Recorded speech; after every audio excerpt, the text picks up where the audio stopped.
soundbite of Putin admitting that the war never would have started or happened if President Trump was in office. What does this say about the current Trump administration, as well as that fantastic flyover as Putin and Trump were walking into the meeting? What signals does that send?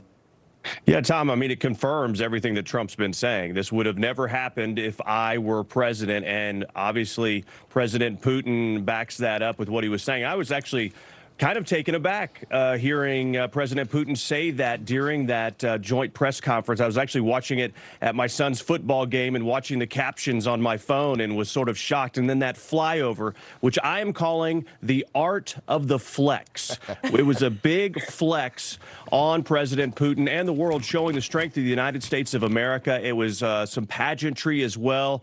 And, you know, I've loved listening to all the body language experts analyze all of this stuff. I think it was a very positive meeting. And to the prior guest's point, anybody who was expecting this thing to get done yesterday is absolutely insane. But this was a huge first step. And the fact that Zelensky very likely is coming to the White House on Monday is a very positive development. Yeah, sticking with you, Ike, early this morning, President Trump also said on Truth Social, it was determined by all that the best way to end the horrific war between Russia and Ukraine is to go directly to a peace agreement. Is this something you see eventually happening in the near future?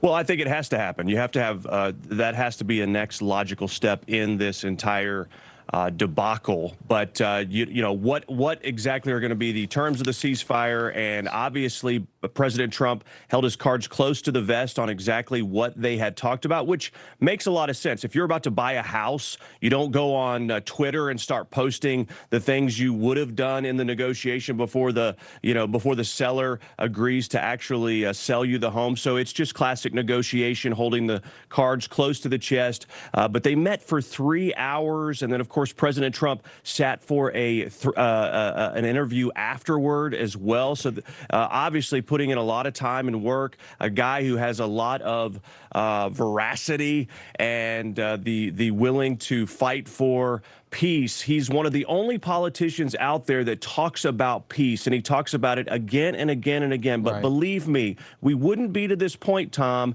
if President Trump hadn't put pressure on Russia through NATO with the purchasing of more arms and the secondary tariffs with India and China regarding energy. So this is the next logical step in all of this because of President Trump's negotiation ability.